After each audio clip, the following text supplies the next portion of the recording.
दर्शकवृन्द नमस्कार। कार्यक्रम साझा सरोकारमा तपाईलाई स्वागत छ। दर्शकवृन्द, साझा सरोकारमा आज हामी मूलतः समसामयिक राजनीतिकै विषयलाई केन्द्रमा राखेर संवाद गर्दैछौँ। साथै प्रतिनिधि सभा विघटन पछिको उत्पन्न परिस्थितिको विषयमा पनि केही पर्गेल्ने प्रयत्न गर्नेछौँ।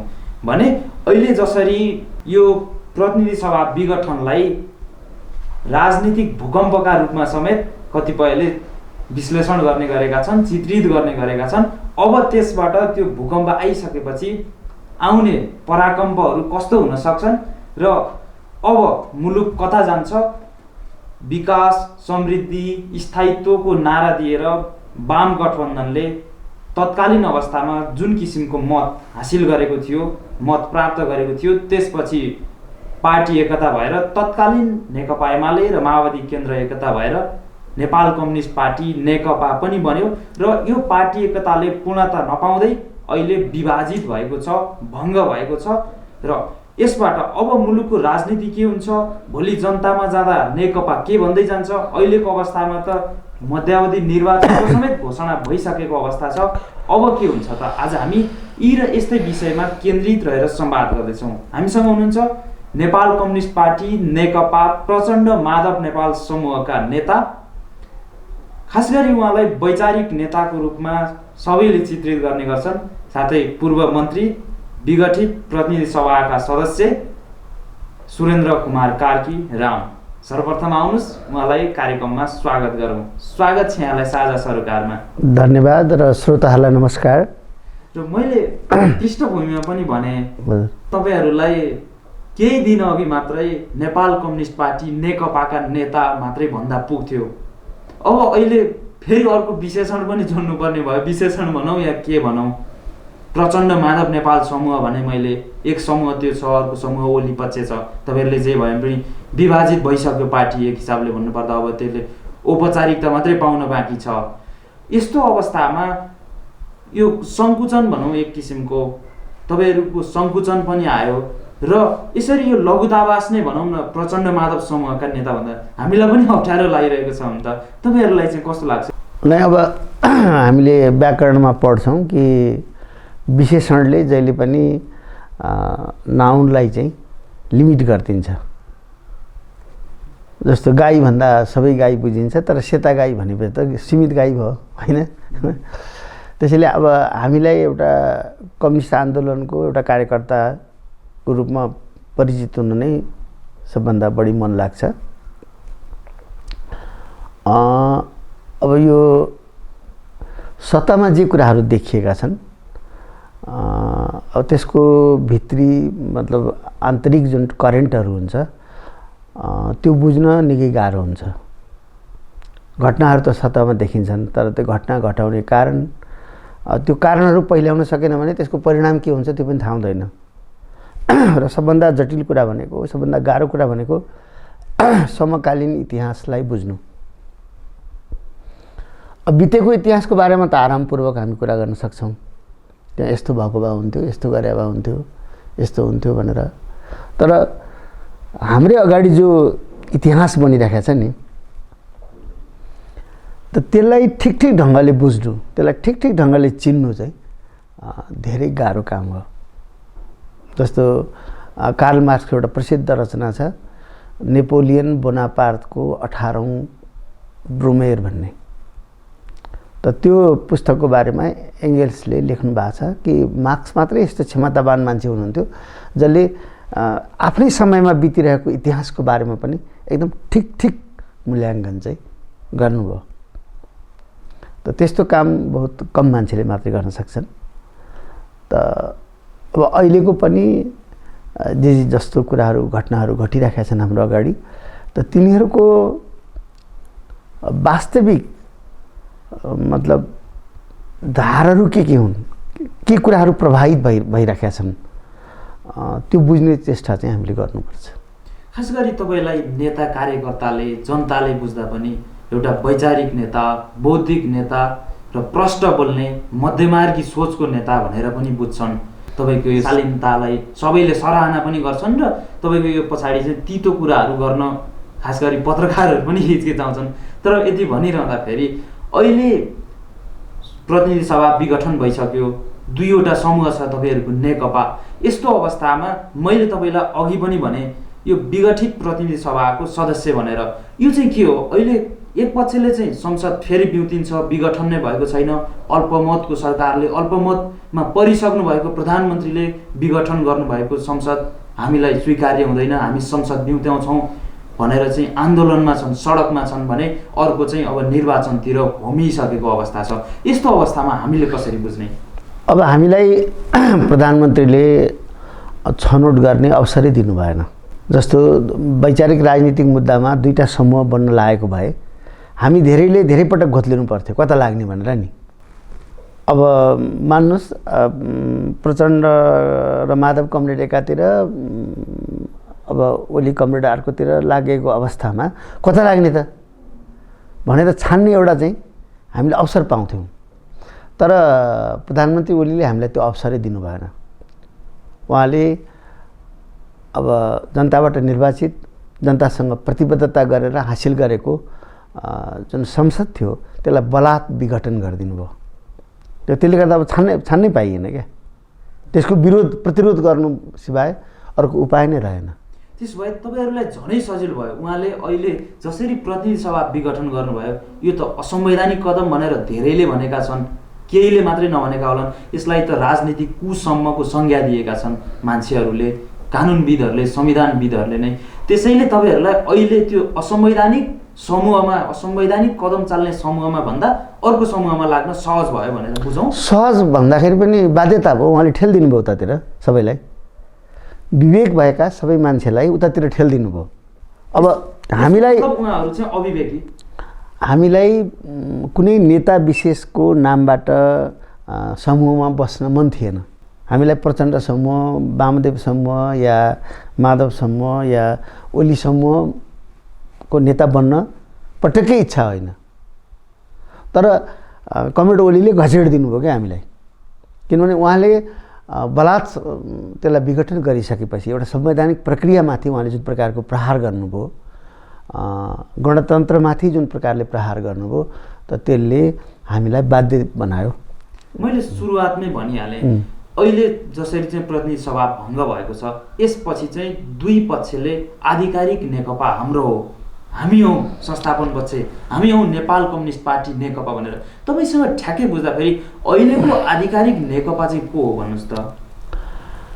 होइन, नेकपा नेपालको कम्युनिस्ट भनेको त त्यो हो जसले अब एउटा नयाँ विचार ल्याएर, नयाँ विचार राजनीतिको आधारमा नेपाललाई सङ्गठित गरेर अगाडि बढाउँछ। अब यसलाई दुर्घटना भन्नुहोस् या यो एउटा पश्चगामी कदम भन्नुहोस्, त यसले सम्पूर्ण प्रक्रियालाई चाहिँ डिरेल्ड गरिदिएको छ। मतलब यो जुन बाटोमा, ट्र्याकमा यो हिँड्नु पर्ने त्यो बाटोबाट चाहिँ यसलाई खसाइदिएको छ। किनभने नेपालमा जब गणतन्त्र स्थापना भयो, त गणतन्त्र स्थापना भइसकेपछि स्वाभाविक रूपमा यो गणतन्त्रलाई एउटा प्रजातान्त्रिक गणतन्त्र, संसदीय गणतन्त्रकै रूपमा राख्न चाहने एउटा पक्ष, अब यसलाई एउटा समाजवादी गणतन्त्रतर्फ विकसित तुल्याउँदै लैजानुपर्छ भन्ने कम्युनिस्टहरूको घोषित नारा चाहिँ यसलाई एउटा हामीले समाजवादी गणतन्त्रतर्फ लैजानुपर्छ भन्ने। अस्वाभाविक रूपमा एउटा त होइन, पछाडि फर्किनुपर्छ, गणतन्त्र नै ठिक छैन भन्ने पनि एउटा सानो तिनो समूह त नेपालमा सक्रिय नै छ। त त्यो स्थितिमा हाम्रो सबभन्दा महत्त्वपूर्ण दायित्व के हुन्थ्यो भने प्राप्त राजनीतिक गणतन्त्रलाई सामाजिक जीवनको विभिन्न पक्ष र पहलुमा चाहिँ विस्तार गर्ने। त राजनीतिक रूपमा त गणतन्त्र स्थापना भयो, तर हाम्रो शिक्षामा त गणतन्त्र आएको छैन, हाम्रो स्वास्थ्य प्रणालीमा त गणतन्त्र आएको छैन, हाम्रो कृषिमा त आएको छैन, हाम्रो उद्योगमा त आएको छैन गणतन्त्र, हाम्रो चालचलनमा त आएको छैन, हाम्रो सोच विचारमा त गणतन्त्र आएको छैन, हाम्रो लबाइ खबाइ, हाम्रो उठाइ बसाइ, हाम्रो हिँडाइ डुलाइ, हाम्रा रीतिरिवाजहरू, हाम्रा चालचलनहरू, त यसमा त गणतन्त्र आएको छैन। त हामीले गणतन्त्रलाई त्यतातिर विस्तार गर्ने एउटा सबभन्दा महत्त्वपूर्ण समय थियो, यो हो अहिले पनि। तर त्यति बेलामा त्यो राजनीतिक गणतन्त्रमाथि चाहिँ हमला गर्ने जस्तो काम भयो अहिले। अब त्यसलाई अन्त विस्तार गर्ने कुरा त परै छोडिदिनुहोस्, किनभने यो बिचमा के देखियो त भन्दा हिजो राजतन्त्रको कालमा जसरी शिक्षा चलेको थियो त्यसरी नै चल्ने, जसरी जनस्वास्थ्यको नीति चलेको थियो त्यसरी नै चल्ने। अब नेताहरूको चालचलन, बसाइ उठाइ, खुवाइ लवाइ सबै चिज नै हिजो राजतन्त्रकालीन अवस्थामा जस्तो थियो त त्यस्तै चलिसकेपछि त गणतन्त्रको संस्कृति त निर्माण हुँदैन।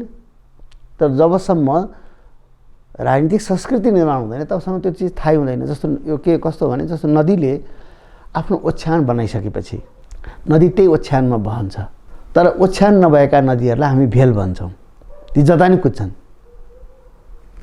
जस्तो गण्डकी आफ्नो ओछ्यानमा बग्छ, कोशी आफ्नो ओछ्यानमा बग्छ, तर खरेहरू जताततै उर्लेर जताततै फालान्छन् होइन। त वास्तवमा नेपाललाई एउटा समाजवादी गणतन्त्र, जनवादी गणतन्त्र हुँदै समाजवादी गणतन्त्रतर्फ विकसित पार्नको निम्ति चाहिँ हामीले जुन कामहरू गर्नुपर्ने थियो त्यसको सट्टा हाम्रो बिचमा चाहिँ थुप्रै विचलनहरू आयो। बिल्कुल, तपाईँले नै हामीलाई सजिलो बनाइदिनु भयो। तपाईँले नै भन्नुभयो हामी समाजवादी गणतन्त्रतर्फ उन्मुख हुनुपर्ने बेलामा अहिले त्यो किसिमका समाजवादभित्र पर्ने तत्त्वहरू हामीले कुनै पनि चाहिँ शिक्षा होस्, स्वास्थ्य होस्, ती त्यतातिर हामी केन्द्रित छैनौँ। अहिलेको यो परिदृश्यबाट चाहिँ गणतन्त्र नै धरापमा पर्यो होइन। एक किसिमले चाहिँ गणतन्त्रको एउटा प्रक्रिया, एक किसिमको सर्वोच्च संस्थामाथि नै यो किसिमको आघात पुग्यो। तपाईँले भन्नुभयो ठिक छ। तपाईँलाई 2 वर्ष अगाडि नै मलाई कता कता कम्युनिस्ट भन्न नै लाज लाग्छ भन्नुभएको थियो। बडो अमिलो भएर, बडो आक्रोशित मुडमा चाहिँ मलाई कम्युनिस्ट भन्न नै लाज लाग्ने अवस्था आइसक्यो भन्नुभएको थियो। के साँच्चीकै नेपालका कम्युनिस्टहरूमा त्यति धेरै विचलन आएकै हो? वैचारिक राजनीतिक रूपमा उनीहरूमा त्यो विचलन आएकै हो? त्यसको प्रमाण त यही हो नि, किनभने हामीले 70 वर्ष जुन सङ्घर्ष गऱ्यौँ त्यो सङ्घर्ष गरेको भन्दा कम्युनिस्टहरू वैचारिक रूपमा स्खलित नै भयो भनेर बुझौँ अझ। हजुर, म त्यसलाई भन्छु कि आफ्नो तरिकाले 70 वर्षको सङ्घर्षको परिणाम के त भनेर हामीले देखाउने एउटा सबभन्दा ठुलो दसी भनेको संविधान। अनि त्यो संविधानको मूर्त अभिव्यक्ति होइन। संविधान त अब एउटा तपाईँले त्यसलाई फिलोसफी मान्नुहोस् हो भने त्यसको पोलिटिक्स के हो त भन्दा संसद हो। सार्वभौम संसद जनताले चुनेको देशको सर्वोच्च अङ्ग के हो त? देश चलाउने कसले हो त? अब यो देशको भाग्य को चाहिँ निर्धारण कसले गर्छ त भन्दा संसदले। त त्यही संसदमाथि आज चाहिँ प्रहार भयो। त्यो पनि कोबाट भन्दाखेरि कम्युनिस्ट लबेदा लगाएका मान्छेहरूबाट। त्यसो हुनाले स्वाभाविक रूपमा अब कम्युनिस्ट मुभमेन्ट त ठुलो सङ्कटमा छँदै नै छ। नेपालको कम्युनिस्ट मुभमेन्ट छँदैछ। त यसमा व्यक्ति विशेषलाई दोष दिनु, फल्नाले बिगार्यो चिल्नाले बिगार्यो भन्दाखेरि पनि मुख्य कुरा के हो त भन्दा आज यो कम्युनिस्ट आन्दोलन भनेको अन्तर्राष्ट्रिय आन्दोलन हो। त यसको अगाडि अन्तर्राष्ट्रिय रूपमा पनि चुनौतीहरू आएका छन्। मतलब हरेक राजनीतिक व्यवस्थाले चुनौतीको सामना गर्नुपर्ने हुन्छ। अब अहिले पुँजीवादले पनि त्यो सामना गरिराखेको छ, समाजवादी आन्दोलनले पनि त्यो सामना गरिराखेको छ, अभूतपूर्व चुनौतीको सामना गरिराखेको छ ग्लोबल रूपमा। र नेपालमै पनि हामीले चुनौतीको सामना गरिराखेका छौँ। त यस्तो बेलामा नयाँ विचार, नयाँ राजनीति, नयाँ दिशाले यसलाई नेतृत्व दिन सक्नु पर्थ्यो। तर हामी कहाँ त्यो भइराखेको छैन। र अहिले पनि हामी के आशा गर्छौँ भने यो समूह नेकपा, खास गरी नेकपाले अब नयाँ सोचहरू ल्याएर, नयाँ कार्यक्रमहरू ल्याएर जनतालाई नेतृत्व दिने कोसिस गर्नुपर्छ।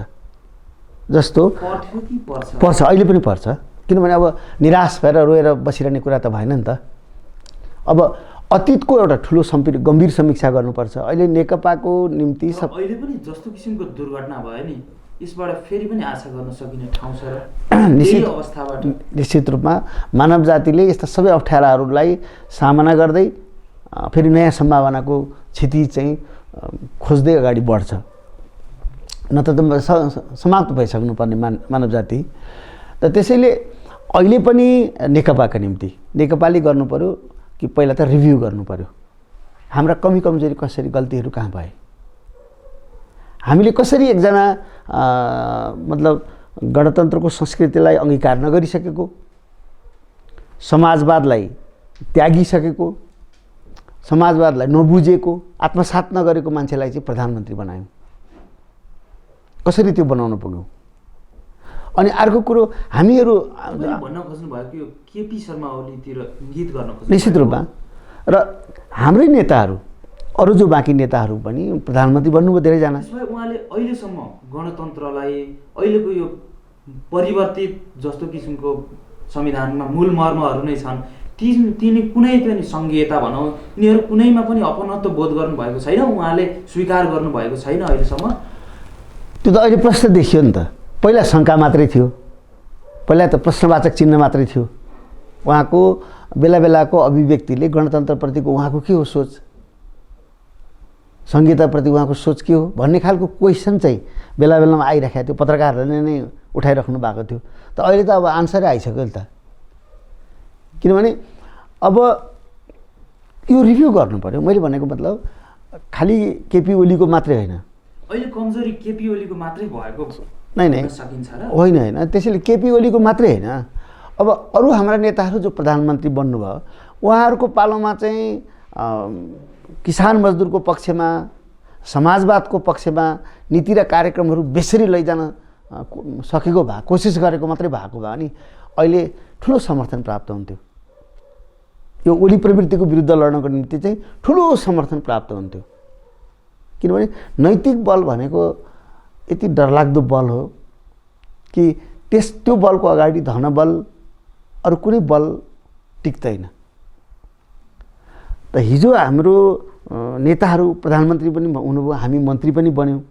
त त्यो कालमा हामीले समाजवादको पक्षमा, किसान मजदुरको पक्षमा, किनभने हाम्रो आधारभूत वर्ग भनेको जसले हामीलाई साथ दिइराखेको छ त्यो भनेको त किसान मजदुर हो। युवा युवा भन्छन्, को हो त युवा? त्यो युवा भने तिनी किसान मजदुरका छोराछोरी होइनन् त, तिनीहरूकै सपोर्टमा हामी मतलब बलियो भएका थियौँ। त तिनको पक्षमा, तिनको पक्ष पोषण गर्ने खालको नीति कार्यक्रमहरू हामीले अगाडि बढाइदिएको भए आज हाम्रो क्या मजाको स्थिति हुन्थ्यो। हामी आधा घन्टामा चाहिँ यो सरकारलाई ढालिदिन्थ्यौँ। अहिले ओलीजीले जुन सरकार बनाउनु भएको छ त्यो सरकार त आधा घन्टा पनि टिक्दैन थियो। तर यो स्थिति किन उत्पन्न भयो त भन्दाखेरि नेकपाको नेतृत्वले कमी कमजोरीहरू गर्यो विगतमा, त्यसले गर्दा त्यसलाई रिभ्यू गर्नु पर्यो। अहिले समीक्षा आत्मालोचना गर्न सक्नु गर्नु पर्यो, अहिले पनि आत्मालोचना गर्नु पर्यो र अब नयाँ कार्यक्रम जनताको अगाडि दिनु पर्यो कि हामी अब शिक्षा यसरी लैजान्छौँ, स्वास्थ्यलाई यसरी सङ्गठित गर्छौँ, जनस्वास्थ्य यस्तो हुनेछ। हामीले अहिले सरकारमा तुरुन्तै आउन साथ हामी कोरोनाको महामारीबाट जुन सङ्कट पैदा भएको छ त्यो सङ्कटलाई यसरी समाधान गर्छौँ, हामी शिक्षालाई यसरी लिएर जान्छौँ, हामी कृषक र उपभोक्ता बिचको जुन एउटा ठुलो दलाल मार्केट तयार भएको छ त्यसलाई समाप्त पार्छौँ यसरी, हामी यातायातमा देखा परेका चाहिँ मतलब विकृतिलाई यसरी समाप्त पार्छौँ, हामी समाजमा चाहिँ शान्ति सुव्यवस्थालाई यसरी सङ्गठित गर्छौँ। त यो ढङ्गले एउटा कार्यक्रम चाहिँ अब लिएर आउनुपर्छ। अब खालि आन्दोलन गरौँ, ओली हटाउँ या यो सच्याउँ मात्रै भनेर पुग्दैन। ती त सबै नाराको लागि नारा मात्रै हुन्छन्, फगत एउटा लोकप्रियता हासिल गर्नका लागि मात्रै हुन्छन्। जनतालाई पहिला त आत्मालोचना गर्नु पर्यो। साकार रूप दिन त तपाईँहरूसँग त्यस्तो खाका तपाईँहरूको पार्टीले त्यस्तो अङ्गीकार गरेको त देखिँदैन नि, त्यसलाई केन्द्रमा राखेर अघि बढेको त। त्यसैले अब नेताहरूसँग त्यो बढ्न सक्ने क्षण पनि देखाउँदैन। होइन, त्यसैले मेरो नेताहरूसँग व्यक्तिगत रूपमा भेट्दाखेरि पनि र पत्र पत्रिका मार्फत अथवा मिडिया मार्फत पनि मेरो उहाँहरूसँग सुझाव, मेरो अनुरोध के छ त भन्दाखेरि अब ओलीजीसँग घन्टा घन्टामा के भयो, कहाँ कुर्सी कस्तो राखे, कहाँ ठुलो राखे, कहाँ सानो राखे, कति गरे, यो कुराले धेरै अर्थ राख्दैन इतिहासमा। त्यो कुरा गरिरहनुको अहिले त्यति जरुरी छैन। ती खुद्रा कुरा, मुख्य कुरा मोटो राजनीतिक कुरा राख्नु पर्यो। हामीले पनि विगतमा गल्ती गऱ्यौँ तर हामीले अपराध चाहिँ गरेका थिएनौँ। हामी गणतन्त्रलाई नै माथि नै हमला गर्ने, हामी संविधानमाथि नै हमला गर्ने ठाउँमा चाहिँ गएका थियौँ। हाम्रा पनि कमी कमजोरीहरू भए। हामीले समाजवादको जुन ढङ्गले पक्ष पोषण गर्नु पर्थ्यो, किसान मजदुरको पक्षमा जुन प्रकारले हामी लड्नु पर्थ्यो, नीतिहरू ल्याउनु पर्थ्यो, त्यो सकेनौँ। हाम्रा गल्तीहरू छन्, हामी यो गल्तीहरू स्वीकार गर्छौँ, हामी यो गल्ती अब दोहोऱ्याउँदैनौँ भविष्यमा भन्ने प्रतिज्ञा गर्नुपर्छ। तर यति भन्नु पर्यो यी नेताहरूले कि हामीले अपराध चाहिँ गरेका थिएनौँ, हामीले गल्ती गरेका थियौँ, हाम्रा कमी कमजोरी भएका थिए भनेपछि अनि जनताले स्वाभाविक नै त्यही जनता हो नि त जसले आफ्नो अजङ्गको काँधमा राखेर चाहिँ उहाँहरूलाई राष्ट्रिय राजनीतिमा यति ठुलो नेता बनाइदियो त त्यो जनताले माफी दिन्छ मलाई लाग्छ। मेरो आशा उम्मिद के हो त भन्दा जनताले माफी दिन्छ र साथ दिन्छ। तर त्यसको शर्त के हो त भन्दा विनम्रतापूर्वक देखा पर्नु पर्यो, आत्मालोचना गर्नु पर्यो, आन्दोलनको गम्भीर समीक्षा गर्नु पर्यो र आगामी कार्यक्रम दिन सक्नु पर्यो, प्रस्तुत गर्न सक्नु पर्यो। ठिक छ, अहिलेको यो परिदृश्य त छँदैछ। हामी फ्ल्यासब्याकतर्फ पनि जाउँ। तपाईँहरूले 2074 साल असोज 17 गते तत्कालीन नेकपा एमाले र माओवादी केन्द्रबीच वाम गठबन्धन गर्ने भनेर यो किसिमको सहमति गर्नुभयो, घोषणा पनि गर्नुभयो। त्यसैको आडमा तपाईँहरू जनतामा जानुभयो, तपाईँहरूले धेरै आशातीत भनौँ अझ धेरै नै मत पनि ल्याउनु भयो, झन्डै 2/3 निकटको मत जनताले तपाईँहरूलाई पत्याए, कम्युनिस्टहरू एक भए है भनेर। र अब स्थायित्व, समृद्धि, विकासका नाराहरू त तपाईँहरूले दिनु नै भएको थियो। त्यसपछि 2075 जेठ 3 गते एकता पनि भयो, पार्टी एकता पनि भयो। त्यो पार्टी एकताले पूर्णता नपाउँदै अहिले भङ्ग भइसकेको अवस्था छ र अहिले फुटिसकेको अवस्था छ। नेकपा त फुट्यो एक हिसाबले भन्दाखेरि।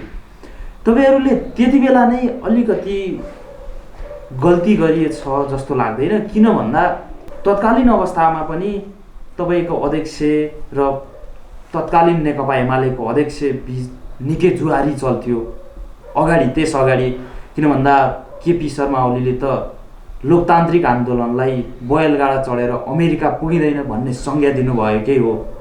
फेरि जनयुद्धको नेतृत्व गरेर आउनुभएको प्रचण्ड, उहाँहरू बिचको यो एकता स्थिर हुन्छ र एकता टिक्छ, उहाँहरू बिचको केमिस्ट्री मिल्छ भन्ने तपाईँहरूलाई लागेको थियो कि थिएन? अहिले ठ्याक्क मैले अलिकति धेरै विषय होइन, उहाँहरूको व्यक्तिगत कुरा मिल्नु नमिल्नुले धेरै अर्थ राख्दैन। किनभने व्यक्तिका हरेक व्यक्तिका विशिष्ट बानी बेहोरा, टेस्ट, हबी हुन्छ, रिस हुन्छ, ईर्ष्या हुन्छ, अब बानी हुन्छ, बेहोरा हुन्छ, यी सबै चिज मिल्दैनन् कता यो एकअर्का। एकता तर त्यसलाई अप्राकृतिक त हुँदैन जस्तो लाग्यो। नै सुन्नुहोस् न, त्यसलाई मर्यादित तुल्याउने, त्यसलाई संयमित गर्ने भनेको कमिटीले हो। त कसैको नि मिल्दैन नि त। त परिवारभित्र पनि एउटा मर्यादा हुन्छ, एउटा नियम हुन्छ फ्यामिली चल्नको निम्ति पनि। त पार्टी चल्नका निम्ति पनि पार्टीका नेताहरूको आकाङ्क्षाहरू हुन्छन्, महत्त्वाकाङ्क्षाहरू हुन्छन्। मैले भनिहालेँ, आफ्ना आफ्ना बेहोरा हुन्छन्, बानी हुन्छन्। कोही छिट्टै रिसाउँछ, कोही रिसाउनु पर्ने बेला पनि रिसाइदिँदैन होइन, कोही एकदम हाँसेर मात्रै कुरा गर्छ, कोही एकदमै गम्भीर भइ थुप्रै कुराहरू फरक हुन्छ। त ती सबैलाई मर्यादित र संयमित गर्ने कुरा कमिटीले हो।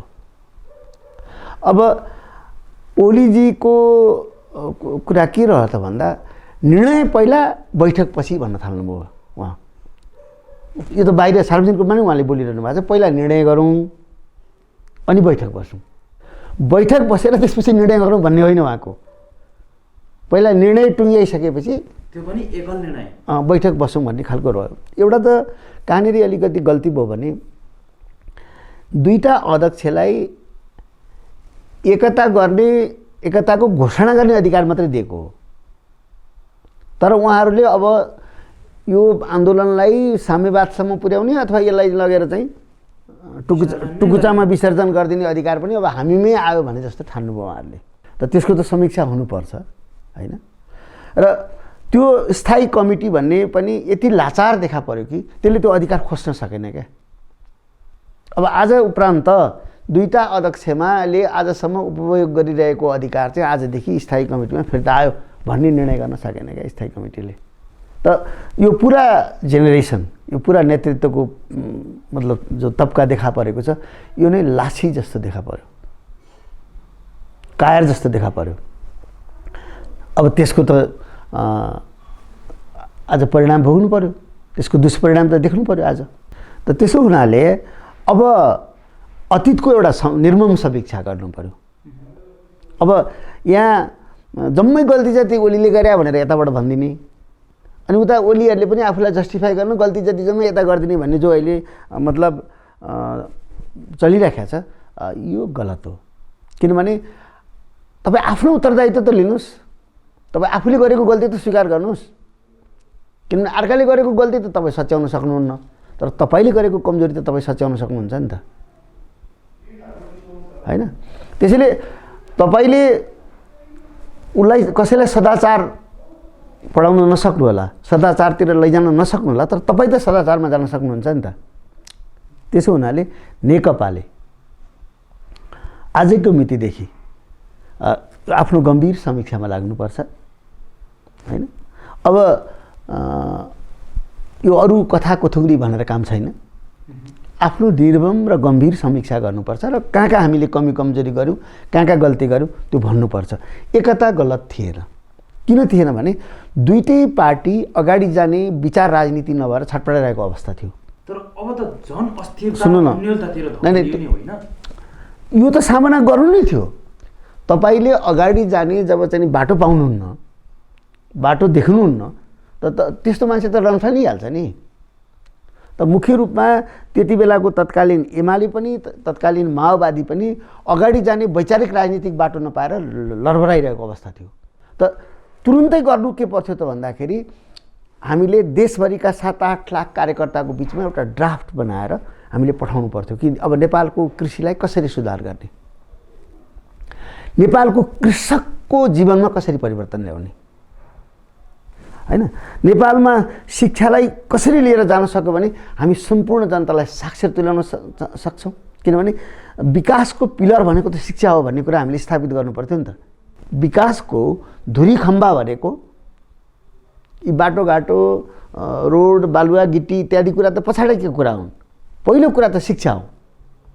तपाईसँग शिक्षित र स्वस्थ नागरिक भइसकेपछि तपाईँलाई प्रगति गर्नबाट संसारमा कसैले रोक्न सक्दैन। त्यसैले हामीले मुख्य ध्यान कहाँ दिनुपर्छ त भन्दाखेरि शिक्षातिर, स्वास्थ्यतिर। अब त्यता त हाम्रो ध्यान गएन, होइन? त त्यसैले त्यति बेला ल अब बहस सुरु गरौँ भनेर 8 लाख कार्यकर्तालाई नेपालको शिक्षालाई कसरी हामीले चाहिँ नयाँ ढङ्गले अगाडि लिएर जाने, नेपालको जनस्वास्थ्य नीति कस्तो बनाउने, नेपालको कृषिमा कसरी चाहिँ हामीले आमूलचूल परिवर्तन ल्याउने भनेर बहसहरू सुरु गरिदिएको भए त्यसले एउटा यस्तो ऊर्जा क्रिएट गर्थ्यो नि। यो तपाईँहरू एकदम गम्भीर हुनुहोस्, खास गरी युवा साथीहरू, तपाईँहरू पत्रकारहरू पनि गम्भीर हुनुहोस् यसमा। त्यसले यति डरलाग्दो ऊर्जा पैदा गर्थ्यो। 8 लाख मान्छे कहीँ चौतारामा बसेर, कहीँ चाहिँ फलैचामा बसेर, कहीँ चौरमा बसेर, कहीँ चाहिँ आँगनमा बसेर बहस गरिरहेका छन् कि नेपालको शिक्षा कस्तो हुनुपर्छ, नेपाललाई कृषिमा कसरी आत्मनिर्भर बनाउन सकिन्छ, हाम्रो दुधको समस्या कसरी समाधान गर्ने, हाम्रो माछा मासुको, हाम्रो गेडागुडीको, हाम्रो अन्नको समस्या कसरी समाधान गर्ने भनेर कृषकहरूको बिचमा त्यस्तो छलफल चल्ने हो भने, नेपालको यातायातलाई कसरी सुव्यवस्थित तुल्याउने यो छलफल चलिरहने हो भने ती यातायातको सिन्डिकेट बाँकी रहन्छ। त्यत्रो मान्छेको चाहिँ जब ऊर्जाहरू तयार देखिन्छ नि त्यहाँ, त त्यति बेला शिक्षाका दलालहरू उभिन सक्छन्। शिक्षाका दलालहरूले नेताहरूलाई खुसुक्क लगेर आफ्नो कोठाभित्र हालेर अनि दोकान खोल्न सक्छन्।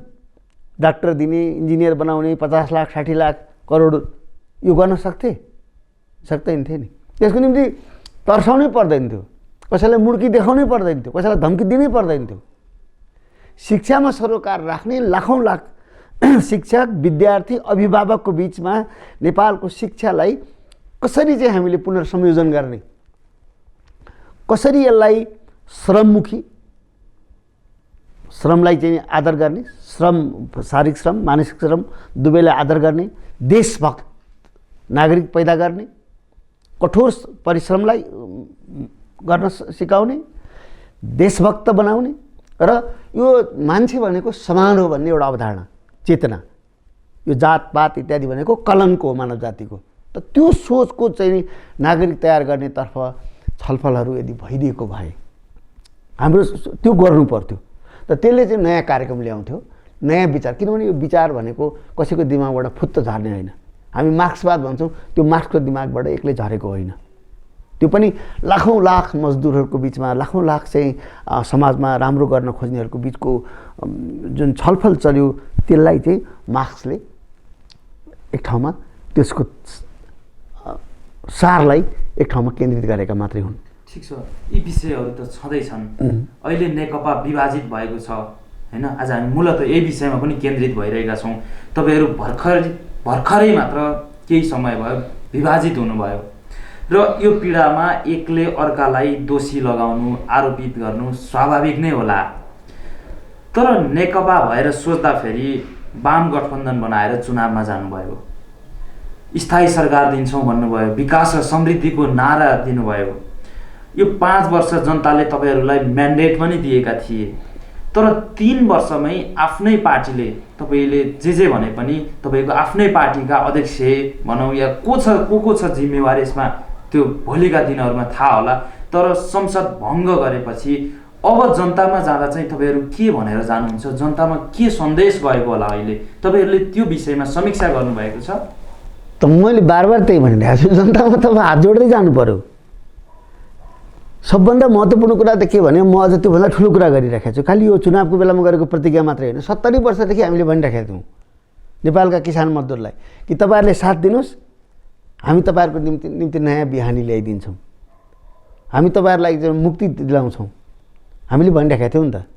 तर हामी सरकारमा आइसकेपछि उनीहरूको पक्षमा के काम गऱ्यौँ त? हामीले किसानको पक्षमा के काम गऱ्यौँ, मजदुरको पक्षमा के काम गऱ्यौँ भन्दा त छैन हामीसँग। त त्यसो हुनाले पहिलो कुरा त हामीले विनम्रतापूर्वक यो केवल चुनावमा गरेको घोषणाको लागि मात्रै होइन, 70 वर्ष अगाडि गरेको जुन बोर्ड छ, कम्युनिस्ट पार्टी जुन बेला गठन भयो नि, त्यति बेलादेखिको त हामीले जनतासँग भन्नुपर्छ कि हामीले यो ठाउँमा कमी कमजोरी गऱ्यौँ। हामीले जीवनको कुनै बेलामा तपाईँहरूको पक्षमा बेसरी लडेका पनि हौँ, जेल गएका पनि हौँ, कुटाइ खाएका पनि हौँ, त्याग गरेका पनि हौँ। तर सत्तामा आइसकेपछि हामीले यो कमी कमजोरी गऱ्यौँ। किनभने आज हामीले जति टाढा ठाने पनि अहिले प्रधानमन्त्री ओलीसँग भएका साथीहरू पनि त हाम्रै साथी त हुन्, यही आन्दोलनका साथीहरू त हुन् होइन। त त्यसैले खालि यो शरीरमा चाहिँ हरेउ कसैले हालिदियो भने जसरी हरेउलाई छिटो छिटो फाल्ने कोसिस गरिन्छ नि, त त्यसैले कसैले दायित्वप्रति सचेत गराउँदाखेरि हतार हतार अर्काकोतिर हालिदिने। अब पत्रकार तपाईँहरूले सोध्नुभयो हामीलाई, अनि हामीले हतार हतार ओलीतिर हालिदिने, अनि ओलीलाई कसैले केही सोध्यो भने हतार हतार यता हालिदिने। त त्यसरी मात्रै हुँदैन। हामीले एउटा कुरा त ओलीहरूको पक्षबाट भएको सबभन्दा यो पछिल्लो जुन गल्ती हो, जुन प्रहार गर्नुभयो, गणतन्त्रमाथिको प्रहार, संविधानमाथिको जो प्रहार गर्नुभयो, त्यो अक्षम्य छ। अब त्यसलाई ठिक ट्र्याकमा ल्याउनको निम्ति यो जो प्रक्रिया भताभुङ्गो हुन खोज्दैछ, त यो प्रक्रिया भताभुङ्गो हुँदै गयो भने त फेरि नेपालमा फेरि गणतन्त्र स्थापना गर्न त 20 वर्ष लाग्न सक्छ। र त्यसो हुनाले धकिन सक्छ। अब त्यसो हुनाले हामीले के गर्नु पर्यो त भन्दा यसलाई चाहिँ फेरि त्यो लिकबाट खसेको जुन रेल मेसिन छ, त त्यसलाई चाहिँ ट्र्याकमा ल्याउनु पर्यो होइन। त त्यो ट्र्याकमा ल्याउनको निम्ति हामीले, हाम्रो हातमा के छ त? अब न्यायालय त हाम्रो हातमा छैन, न्यायाधीशले के फैसला गर्छन् त्यो त उनले जान्ने कुरा भयो, न्यायाधीशहरूले। तर हामी त राजनीतिक मान्छे हौँ, हामी राजनीति त गर्न सक्छौँ नि त, हामी जनतामा जान त सक्छौँ नि त। त त्यसो हुनाले हामीले निरन्तर रूपमा जनताको बिचमा जानुपर्छ। तर त्यो जाँदाखेरि मैले भनिहालेँ आत्मानन्दसहित कार्यक्रमसहित जानुपर्छ। ठिक छ, यसको पछाडिको कुरा पनि प्रधानमन्त्रीले जसरी सरकार चलाउन खोज्नु भएको थियो, पार्टीबाट अवरोध भयो, त्यसैको प्रतिशोधमा संसद विघटन भयो कि त्यसका अरू पछाडि अन्य गृह कार्यहरू, अन्य केही प्रतिशोध, अन्य केही व्यक्तिगत आकाङ्क्षाहरूले पनि काम गरे जस्तो लाग्छ तपाईँलाई चाहिँ? होइन, अब त्यो उहाँहरूले त भन्नुभएको छ हामीलाई सरकार चलाउन दिएन, अवरोध भयो, आफ्नै पार्टीबाट चाहिँ बखेडा जितियो, कामै गर्न नसक्ने अवस्था आइसकेपछिको यो हाम्रो अन्तिम विकल्पका रूपमा हामीले यसलाई प्रयोग गऱ्यौँ भन्नुभएको छ। न त्यो त एथोरिटेरियन सोचै हो, त्यो सर्वसत्तावादी सोचै हो। प्रजातन्त्रमा त अमला उठाइहाल्छ नि, विरोध गरिहाल्छ नि, त्यसको बिचबाट त जानु पर्यो, अगाडि छलफलबाट त जानु पर्यो। त एक त मूर्त रूपमा कुन ठाउँमा के एजेन्डा ल्याउँदा चाहिँ रोक्यो भने उहाँहरूले भन्नुभएको छैन। जस्तो कुन कार्यक्रम किसानको पक्षमा मैले यो कार्यक्रम ल्याउन खोजेको थिएँ, मलाई चाहिँ अरूले बाधा दिए भनेर उहाँले भन्न सक्नु पर्यो नि त। शिक्षालाई सुधार गर्नको निम्ति मैले यो ल्याएको थिएँ एजेन्डा, त्यहाँ मलाई चाहिँ बाधा दिए, त्यो एजेन्डा लागू गर्न दिएन, त्यस्तो छ केही ठोस? उहाँ त अमूर्त कुरा गरिरहनु भएको छ। उहाँ त अमूर्त रूपमा के भनिरहेको छ भने मलाई चाहिँ नि बाधा दिए भने त बाधा त जहिले पनि प्रजातन्त्रमा हुन्छ। उहाँले परिकल्पना गर्नुभएको के हो? यो त 300-500 वर्ष अगाडि मात्रै सम्भव थियो, जहाँ राजाको छोरो जन्मेर राजा भइसकेपछि कसैले विरोध गर्दैन थिए, विरोध गर्नेको गर्दन काटिन्थ्यो। त्यो त सम्भव छैन अब। त उहाँ धेरै पछि जन्मिनु भएको छ क्या, धेरै पहिला जन्मिनु पर्ने मान्छे यदि त्यही सोच हो भने। त्यसैले त्यस्तो अथोरिटेरियन सोच त, त्यस्तो सर्वसत्तावादी सोच त बेकारको कुरा हो, त्यो बङ्गु कुरा हो। त्यसलाई अब आजको 21औं शताब्दीमा कसले त्यस्तो कुराहरू पत्याउँछ, कसले सुन्छ? त देखाउनु पऱ्यो नि त कहाँनिर बाधा दिए भनेर। त त्यो एक्सक्युजै बन्दैन। अनि उहाँको कुरा त्यहाँ मान्दैनन् संसदमा भनेर अनि उहाँले संसद विघटन गर्ने, अनि उहाँको चुनाव जित्ने ग्यारेन्टी के छ त? त्यसमा उहाँले चुनाव पनि गराउनुहुन्न, यथार्थ कुरा हो। जुन मान्छे घोषणा भएको मितिमा उहाँले चुनाव गराउनुहुन्न, कहिले यो उहाँको यो प्रवृत्ति हेर्दा उहाँले गराउनुहुन्छ। यसलाई राम्ररी सुन्नुहोस्, यसरी हेरौँ न यसलाई। आफ्नै पार्टीको बहुमत छ त्यो संसदमा, त त्यहाँ उहाँको व्यक्तिगत कुरा मान्दैनन् कि भन्ने डरले उहाँले संसद विघटन गरिदिनु भयो। भनेपछि उहाँले हार्ने चुनाव त गराउनुहुन्न। पहिला नेपाली जनताले ग्यारेन्टी दिनु पर्यो उहाँलाई। उहाँलाई चाहिने 130 देखि 40 सिट प्रत्यक्ष निर्वाचनमा, अनि समानुपातिकतर्फ 50-60 लाख भोटको ग्यारेन्टी गरिदिनु पर्यो। त त्यो नदेखिएसम्म त जबसम्म उहाँलाई लाग्दैन कि त्यति सिट आउँदैन भने त्यति बेलासम्म त उहाँले चुनाव गराउनुहुन्न नि। त त्यो ग्यारेन्टी कसले दिने त? उहाँलाई 130-40 सिट मतलब प्रत्यक्षमा प्राप्त हुने र 50 लाखभन्दा माथि चाहिँ समानुपातिकमा मत प्राप्त हुने ग्यारेन्टी दिने केही छ त? कसैले सक्छ त्यो ग्यारेन्टी दिन? त्यो ग्यारेन्टी नभएसम्म गराउनुहुन्न। किनभने हार्ने चुनाव किन गराउने? उहाँको तर्क भइहाल्छ नि त। अब अहिले लाजै नमानी उहाँ भनिरहनु भएको छ नि त कि मलाई चाहिँ यिनीहरूले बाधा दिए अनि मलाई किन राख्नु यो संसद भन्नुहुन्छ भने उहाँले, अनि आफू हार्ने चुनाव गराउँछौ त्यस्तो मान्छेले? त्यसैले यो कुरा यो त बेकारको भ्रम मात्रै हो। अब नेपाली कांग्रेसलाई का साथीहरूले पनि के बुझ्नु पर्यो भने अझ प्रष्ट हौँ यसमा, उहाँले हार्ने चुनाव गराउनुहुन्न र तोकिएको मितिमा उहाँ आफू विश्वस्त नभइकन आफ्नो पक्षमा मत नआउने हुँदासम्म उहाँले फेरि त्यो त कहिले आउँदैन नि त। उहाँको पक्षमा त्यति मत को ग्यारेन्टी त कहिले पनि हुँदैन, कसैका निम्ति पनि हुँदैन नि त। त्यसो हुनाले उहाँको चुनाव गराउने इरादै होइन, जति सकिन्छ मतलब आफ्नो मनमौजी तरिकाले शासनमा जहिलेसम्म बस्न सकिन्छ तहिलेसम्म बस्ने इरादा भन्ने प्रष्ट देखिन्छ। त्यसैले नेपाली कांग्रेसको निम्ति, नेपाली कांग्रेसले पुनर्जीवन पाउनको निम्ति, पुनर्सङ्गठित हुनको निम्ति एउटा डरलाग्दो अवसर अहिले प्राप्त छ, अभूतपूर्व अवसर नेपाली कांग्रेसलाई प्राप्त छ। त यति बेला पनि कांग्रेसले चाहिँ ल्यापल्याप रयाल चुहाउँदै त्यो नहुने चुनावमा जान्छु भनेर त्यता लोभियो भने अनि त्यसपछि चाहिँ नेपाली कांग्रेसको औचित्य समाप्त हुन्छ। र नेकपाको पनि कुनै धडाले, नेपालको कुनै पनि राजनीतिक समूहले त्यो नहुने चुनावमा उम्मेदवार बन्नका निम्ति कांग्रेसले त्यसो भए त्यता सोच्नु भएन। अहिले त्यो सोच्यो भने सिद्धिन्छ हो, किनभने त्यो त हुनेवालै छैन। जो अहिले भनिरहेका छ नि त प्रजातन्त्रवादी निर्वाचनदेखि कहाँ डराउँछ भनेर, हुने भए त हो। निर्वाचन घोषणा गर्नुभएको उहाँले त्यसो भए यदि उहाँलाई निर्वाचनप्रति त्यत्रो विश्वास हुन्थ्यो भने त यो निर्वाचनमा उहाँ जानु पर्थ्यो नि त, यो संसदभित्रको निर्वाचनमा। त संसदमा चाहिँ बहुसङ्ख्या मेरो पक्षमा जान्छ, मेरो विरोधमा जान्छ भन्ने डरले संसदै विघटन गरिदिने, अनि चुनावमा चाहिँ गराउँछु भनेर पत्याउँछ कसैले? किनभने निर्वाचनलाई, प्रजातन्त्रलाई कदर गर्ने मान्छे त त्यहाँ जान्थ्यो नि। जस्तो कृष्णप्रसाद भट्टराई गएका थिए, उनको पक्षमा विश्वास नभइसकेपछि उनले रिजाइन गरे। डेमोक्रेसीमाथि जो मान्छेको विश्वास छ, अविश्वासको प्रस्ताव तपाईहरुले भित्रभित्र तयारी गरिरहनु भएको त्यो गरे, त्यसलाई फेस गर्नबाट छल्नको लागि चाहिँ उहाँले संसद विघटन होइन अविश्वास भए पनि चारैजना मान्छे आफ्नो पक्षमा नभए पनि मान्छेले फेस गर्छ नि त डेमोक्रेसीमा त। र चुनाव लड्ने भनेको जित्ने ग्यारेन्टी भएपछि मात्रै लडिन्छ त। तपाईँ जब राजनीतिमा हुनुहुन्छ भने त तपाईँले जित्ने ग्यारेन्टीले भएपछि सबैले आएर तपाईँले जितिहाल्नुहुन्छ भनेर लेखेर दिएपछि मात्रै चुनाव गर्ने होइन नि। तपाईँ चुनावमा खडा हुनुहुन्छ, जित्न पनि सक्नुहुन्छ, हार्न पनि सक्नुहुन्छ। ठिक छ, यसको अझ पछाडिको कुरा लिपुलेख लिम्पियाधुराको नक्सा जारी गर्ने मात्रै होइन, चितवनको माडीमा राम मन्दिर बनाउनेसम्म घोषणा भए। तर बिचमा राम मन्दिर बनाउने प्रक्रिया रोकिएर अचानक भारतीय गुप्तचर संस्था रका प्रमुख बालुवाटार प्रवेश गरे। त्यसपछि भारतीय सेनाध्यक्ष आए, भारतीय जनता पार्टीका नेता आए, भारतीय विदेश सचिव आए।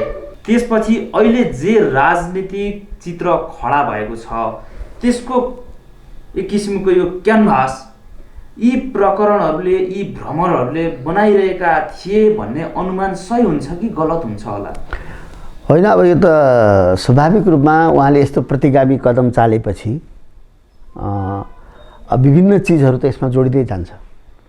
एक त यस्तो कसरी आँट्नुभयो उहाँले, यो दुस्साहस कहाँबाट गर्नुभयो, यस्तो राष्ट्रपतिले नै यत्रो दुस्साहस किन गर्नुभयो भनिसकेपछि अब मान्छेले स्वाभाविक रूपमा विभिन्न प्रकारको अड्कलबाजी सुरु भइहाल्छ। राष्ट्रपतिको कुरा भने संवैधानिक राष्ट्रपतिको भूमिका र दायित्व भनेको त प्रधानमन्त्रीले सरकारले ल्याएको सिफारिसलाई कार्यान्वयन गर्नु होइन र स्वीकृत गर्नु होइन र?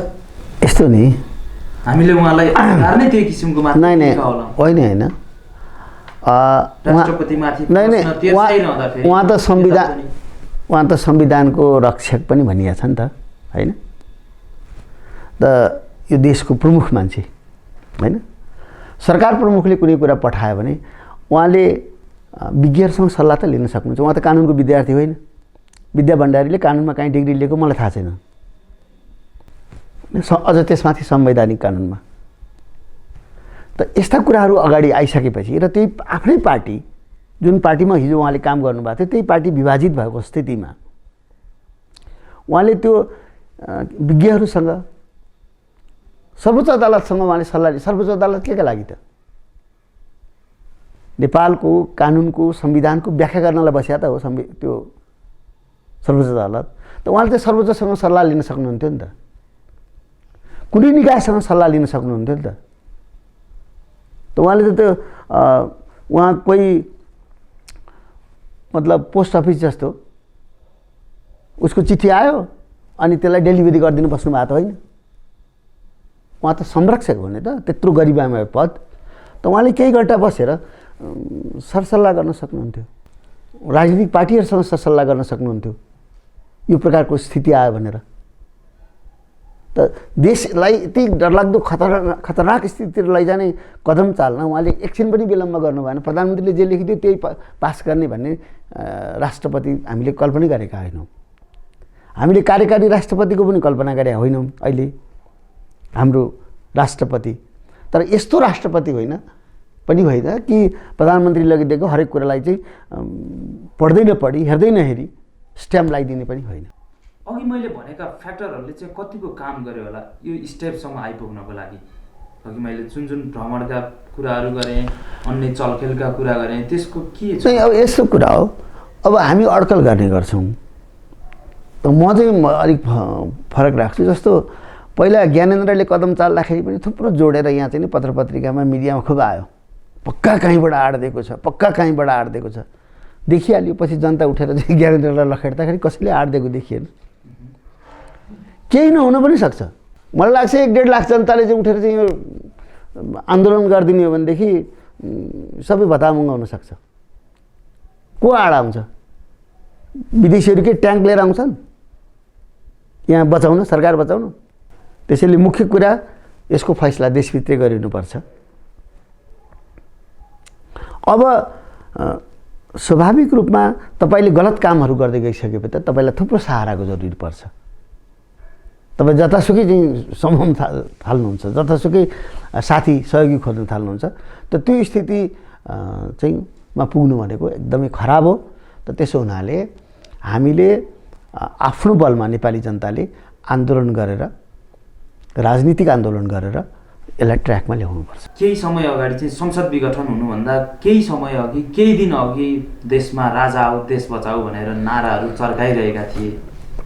गणतन्त्रले काम गरेन, अब हामी फेरि राज संस्था चाहिँ स्थापित गर्छौँ भनिरहेका थिए र संसद विघटन भएपछि त्यो एकाएक अहिले ओझेल परेको छ। त्यो नारा कतै पनि सुनिँदैन, त्यो कतै आन्दोलन पनि देखिँदैन।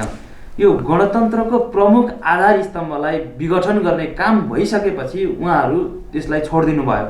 यी दुई बीच तारतम्यता देखिन्छ केही त्यस्तो? निश्चित रूपमा, किनभने अहिले पनि यो निर्वाचनलाई स्वागत गर्ने होइन, अब चाहिँ हुँदै नहुने निर्वाचनलाई स्वागत गर्ने काम त्यसैले गरिरहेका छ जो राजतन्त्रको पक्षपाती छ। त उनीहरूलाई लाग्छ कि एउटा दिवा सपना भए पनि देख्ने कि फेरि हाम्रो पुरानै दिन फर्केर आउँछ भनेर। अनि अब एउटा कुरा त पुराना राजाहरूको शैली जो देखा पर्यो हाम्रा नयाँ शासकहरूमा, त्यसले पनि उनीहरूलाई उत्साहित गरेको हुनसक्छ। जनतालाई पनि लाग्छ नि त यी नयाँ राजाले पनि त्यतिकै महँगा हुन् भने अब पुरानो राजा र नयाँ राजा के फरक पर्यो त भन्ने पनि लाग्दो होइन। तर कुरा के हो त भन्दा इतिहासको रथ पछाडि जाँदैन यसरी। राणा फर्केर आएनन्, लरबराउँदै भए पनि नेपाल चाहिँ प्रजातन्त्रको दिशामा नै अगाडि बढ्यो। फेरि मोहन शमशेरहरू फर्केर आएनन्। त्यसैले अब राजतन्त्र यहाँ फर्केर आउँदैन। यो युवा पिँढीले, यो अहिलेको नयाँ पिँढीले के को राजतन्त्र मानोस्, यसले मान्दैन। त्यसको लागि मतलब कल्चरै बाँकी छैन भनौँ। तर नेताहरूमै बरु त्यो पुरानो कल्चर अहिले देखा पर्यो। यहाँ जनतामा त त्यो कल्चर त हराउँदै गइरहेको छ। राजतन्त्रकालीन जुन कल्चर हो त त्यो जनतामा त हराउँदै गएको छ, बरु नेताहरूमा देखा पर्यो। त्यो चाहिँ दुर्भाग्यपूर्ण छ। तपाईँहरू अहिले सडकमा हुनुहुन्छ एक हिसाबले भन्दा, र अदालतमा पनि तपाईँहरूले विश्वास गरिरहनु भएको छ, अदालतको पनि मुख ताकिरहनु भएको छ। अब के होला अदालतको निर्णय प्रतीक्षा गरिरहनु भएको छ। अहिलेको अवस्थामा वैशाखमा चुनाव होला कि त्यसलाई त्यस अगावै चाहिँ संसद पुनर्स्थापन भएर संसद खुल्ला, तपाईँको पटाक्षेप र विश्लेषणमा के लाग्छ तपाईँलाई? होइन, यस्तो भविष्यवाणी त मैले केही गर्दिनँ, तर म त अदालतलाई जनताले हेरिराखेको छ। सारा नेपाली जनताले हेरिराखेका छन् कि हामीले बनाएको इन्स्टिट्युसनहरू प्रजातान्त्रिक छन् कि छैनन्, प्रजातान्त्रिक भयो कि भएनन्। सरकार बनाएको त प्रजातान्त्रिक भएन छ, तर अरू जुन संवैधानिक निकायहरू छन् ती पनि प्रजातान्त्रिक छन् कि छैनन् त्यो चाहिँ यसपालि टेस्ट, लिटमस टेस्ट भन्छ नि, तेजाबी परीक्षा हुने भयो यसपटक कि हाम्रो अदालत, हाम्रो निर्वाचन आयोग यिनीहरू प्रजातान्त्रिक भइभ्याएका छन् कि छैनन्, त्यसको परीक्षा हुँदैछ। तर म त एउटा पोलिटिसियन हुँ, त्यसैले मेरो काम त के हो भने मेरो क्षेत्र पनि त्यही हो, म त जनतामै जाने हो, राजनीति नै गर्ने हो। अब यहाँ अहिले मानुस कुनै गलत काम भयो भने अब त्यसलाई मानेर बस्ने हो र? त्यसको विरुद्धमै जाने हो नि। त्यसको विरुद्धमै जाने होस्, 50 वर्ष लागोस्, 70 वर्ष लागोस्, 100 वर्ष लागोस्, तर त्यसको विरुद्धमै जानुपर्छ नि त। तपाईँलाई मैले यो जिज्ञासा किन पनि राखिरहेको छु भने अहिले किन भन्दा आम मानिसमा के त्रास छ भने संसद पनि पुनर्स्थापन नहोला, निर्वाचन पनि नहोला, त्यसपछि मुलुक झन थप अस्थिरता र अन्योलतातिर धकेलिएला र नेपालको भविष्य के होला भन्ने त्यो किसिमका लिएर चाहिँ त्यसमा अब वस्तुगत आधार के हुन्छ त, अब कसरी चाहिँ समाधान, कसरी निकास निकाल्न सकिन्छ भनेर सबैको चिन्ताको विषय छ। होइन, अब यस बेला निडर हुनु पर्यो। हामी आत्तिएर मात्रै, आतङ्कित भएर मात्रै भएन। हामीले नै बल दिँदाखेरि यिनीहरू ठुला भएका हुन्। यो अहिले जो ठुल्ठुला देखिएका छन् यिनीहरू हाम्रो बलमा ठुला भएका हुन्, सबै जनताको बलमा, आम जनताको बलमा। त्यसैले आम जनताले एकचोटि कसिएर चाहिँ मतलब आवाज दियो भने सही ठाउँमा चिज आइहाल्छ। नेपाली जनतालाई 10-15 वर्ष प्रत्येक 10-15 वर्षमा नेपाली जनताले उठेर आन्दोलन गर्ने गरिरहेको छ। त यसपालि पनि नेपाली जनताले फेरि अब त्यो आफ्नो ऐतिहासिक जो भूमिका हो त्यो पुरा गर्नु पर्यो। त्यो गर्न साथ सबै कुरा ट्र्याकमा आउँछ। नेपाली जनता जाग्दैछन् है, नेपाली जनताले यसको पक्षमा आवाज उठाउँदैछन् है। अब आफ्नो संविधानको रक्षा गर्न, गणतन्त्रको रक्षा गर्न, त्यसलाई विकसित तुल्याउनको निम्ति नेपाली जनता चाहिँ अगाडि आइसके भन्ने हुनसाथ सबै चिज ठिक ठाउँ आउँछ। अहिलेको यो अस्थिरता र एक किसिमको यो अन्योलताको वातावरणलाई रोक्नको लागि, यो अन्धकारबाट रोक्नको लागि प्रचण्ड र माधव कुमार नेपालहरूले चाहिँ त्यो टर्चको काम गर्न सक्ने चाहिँ सम्भावना तपाईँ कतिको देख्नुहुन्छ? होइन, उहाँहरूले गर्नुहुन्छ, तर मेरो त्यसमा थप सल्लाह के भने उहाँहरू मेरै कमरेड भएको हुनाले मेरो त यस्तो सल्लाह त ओली कमरेडलाई पनि हुन्थ्यो मेरो पहिला। अहिले चाहिँ उहाँ तपाईँको कमरेड बन्नु भएन? होइन, उहाँले चाहिँ अब गम्भीर मतलब अक्षम्य अपराध गर्नुभयो नि त। यो मतलब जुन गणतन्त्रले उहाँलाई प्रधानमन्त्री बनाइदियो होइन, जुन राजनीतिक आन्दोलनले उसलाई त्यहाँ पुर्याइदियो, त्यसको चाहिँ सर्वोच्च जुन ठाउँ हो संसद, त्यो माथि उहाँले चाहिँ आँखा चिम्लेर हिर्काउनु भयो होइन। त हिर्काइसकेपछि उहाँ पनि त अब त त्यही संसदको सदस्य भएर न प्रधानमन्त्री हुनुभएको उहाँ होइन।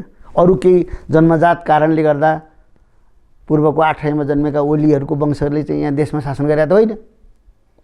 त भने करातिला राजा महेन्द्रका छोरा ज्ञानेन्द्रले त तानाशाह बनेको स्वाङ पार्दाखेरि जनताले 3 वर्ष पनि टिक्न दिएन भने, हामी किसान मजदुरका छोराले यहाँ आफूलाई चाहिँ बडा राजा भएको स्वाङ गरेर खुट्टा हल्लाउँदा नेपाली जनताले बस्न दिन्छ?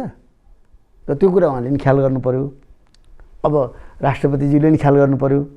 अब यता हाम्रा जो नेताहरू जो अहिले हामी सडकमा छौँ सँगसँगै, त उहाँ नेताहरूसँग चाहिँ अनुरोध के हो त भन्दाखेरि हामीले नयाँ कार्यदिशा, नयाँ शैली, नयाँ नेतृत्व अगाडि सार्दा मात्रै जनताको विश्वास प्राप्त हुन्छ। अहिले यो नेकपा विवादमा नयाँ पुस्ताको भूमिका चाहिँ कस्तो रह्यो र तपाईँहरू जस्तो नयाँ पुस्ताको नेताले वरिष्ठ नेताहरूलाई तपाईँहरू मिलेर चलाउनुहोस्, बाँडेर खानुहोस् भन्ने बाहेक अरू केही देखिएन होइन? तपाईँहरूको ढङ्ग पुगेन कि यसमा अब हामी चलाउँछौँ भन्ने हस्तक्षेप पनि गर्न सक्नु भएन र नेतृत्वको निर्णयमा, उनको शैलीमा, प्रक्रियामा हस्तक्षेप किन गर्न सक्नु भएन तपाईँहरूले शीर्ष नेताहरूको विषयमा? अब म त अब यो आन्दोलनमा धेरै त्यस्तो महत्त्वपूर्ण ठाउँमा थिइनँ। किन थिइनँ भन्दा नेकपासँग कमिटीको नाममा एउटा स्थायी समिति मात्रै थियो। म स्थायी समितिमा छैन। त्यो एकता गर्ने बेलामा स्थायी समितिमा मेरो नाम राखिएन। किन राखिएन थाहा भएन। अब सेन्ट्रल कमिटी भनेको त बजार जस्तै हो। हाट बजारमा के कुरा हुन्छ? मेलामा, जात्रामा मेरो कुरा लागु हुन्न। त्यो मिटिङ होइन, नै त्यसको मिटिङै हुँदैन। अब 442 जनाको मिटिङ गर्न त एउटा हाट नै लाग्छ। अहिले गाउँघरमा 442 जना जम्मा भयो भने के हुन्छ? 10,000 मान्छे जम्मा भयो जस्तो लाग्छ। त त्यसैले त्यो त कमिटी नै होइन। त्यो सेन्ट्रल कमिटी भनेको त कमिटी नै होइन, त्यो फङ्सनै नगर्ने चिज, त्यो कामै गर्न नसक्ने चिज। हामी कहाँ कमिटी भनेको अब त्यो अर्को चाहिँ सचिवालय भनेको खोपीमा जाने काम भयो। त्यसको नेताहरूको खोपीमा पुगेर त्यो कमिटी नै भएन। त कमिटी भनेको स्थायी समिति थियो। त स्थायी समितिले जुन ढङ्गले उभिन सक्नु पर्थ्यो। अब उहाँहरू भनिरहनु भएको छ अलिअलि हामीले जोगाउन बचाउन खोज्यौँ भनेर, तर उहाँहरूको भूमिकालाई लिएर चाहिँ यो देश खुसी छैन। अहिलेको अवस्थामा शीर्ष नेताहरू बीच जुन किसिमको शब्द बाणहरू प्रयोग भइरहेका छन्, प्रहार भइरहेका छन्, यसले अब नेपालको कम्युनिस्ट आन्दोलनलाई कतातिर डोर्याउला होइन? यसबाट जनतामा कस्तो खालको संस्कार र सभ्यताको विकास गर्न सकिएला, कस्तो खालको सभ्यता र संस्कृतिको चाहिँ विकास गर्न खोजिएको हो भन्ने पनि आम चासोको विषय भनेको छ। यस विषयमा पनि के बताइदिनुहोस्। निश्चित रूपमा अब यसले एउटा भनौँ न, यो ठुलो झट्का हो। सक डक्ट्रिन भन्छ नि, त नेपालका कम्युनिस्टहरू उङ्गिराखेका थिए। अहिले चाहिँ ठुलो सक चाहिँ लाग्यो। अब यो सक पछाडि स्वाभाविक रूपमा हामीले हाम्रो नीति बनाउँदा, हाम्रो कार्यक्रम बनाउँदा, हाम्रो उठबस, हाम्रो चालचलन, हाम्रो रीतिरिवाज, हाम्रो बैठक गराइ, यो सब चिजलाई चाहिँ डेमोक्रेटिक बनाएर समाजवादको दिशातर्फ लान सक्यौँ भने हामीले कम्युनिस्ट आन्दोलनलाई बचाउन सक्छौँ यहाँ होइन? नत्र भने यसरी चाहिँ पशुपतिनाथलाई कम्युनिस्ट आन्दोलन जिम्मा लगाएर कम्युनिस्ट आन्दोलन माप्दैन। अब निर्वाचनमा जानु पर्यो यदि नेकपा भने नेकपाको नाम कसले लिने, चुनाव चिन्ह कसको पोल्टामा हाल्ने भन्ने रस्साकसी चलि नै रहेको छ। निर्वाचन आयोगले प्रधानमन्त्री ओलीकै पक्षमा निर्णय गर्छ कि भन्ने आशंका पनि गरिँदैछ। चुनाव चिन्ह सूर्य बिना पनि तपाईँहरूको नेकपा चुनावमा जाने हिम्मत राख्छ? होइन, यी सब कुरा त मलाई लाग्छ तपसिलका कुरा भए। मुख्य कुरा त खै अहिले त एक किसिमको रस्साकसी नै मुख्य कुरा त ट्र्याकमा आउनु पर्यो। जुन ट्र्याकबाट बाहिर गएको छ नि डेमोक्रेसी, त्यो ट्र्याकमा ल्याउन सक्नुहुन्छ? त्यो जनताले ल्याउनु पर्यो नि त। हामी त्यसमा लाग्छौँ, जनताले ल्याउँछ तर मलाई पुरा भरोसा छ।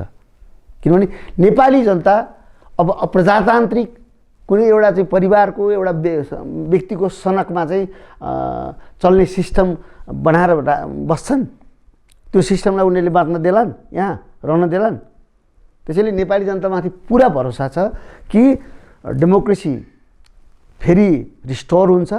तर यति हो कि त्यो आउने आदिमा यदि नेकपाको नेताहरूले, नेपाली कङ्ग्रेसका नेताहरूले आफूलाई ठिक ढङ्गले उभ्याएनन् भने त्यो बाढीले जसलाई पनि बगाइदिन सक्छ। त्यसो भए तपाईँहरू अहिले पनि विश्वस्त हुनुहुन्छ कि अब अहिले निर्वाचन पनि हुँदैन, हामीले संसद पुनर्स्थापन गर्न सक्छौँ भन्ने कुरामा अहिले पनि विश्वस्त हुनुहुन्छ तपाईँहरू? पुनर्स्थापना त गर्नै पर्छ नि त, त्यसो कुनै विकल्पै छैन? विकल्पै छैन। हस्, यहाँको महत्त्वपूर्ण समय, संवाद र विचारका लागि हार्दिक धन्यवाद। मेरो आफ्नो विचार यो समकालीन जुन घटनाहरूमाथि मेरो जुन राय छ त्यसलाई अब आदरणीय जनता सामु पुर्याउने जुन चाँजो तपाईँहरूले मिलाइदिँदै हुनुहुन्छ त्यसको निम्ति तपाईँहरूलाई विशेष धन्यवाद।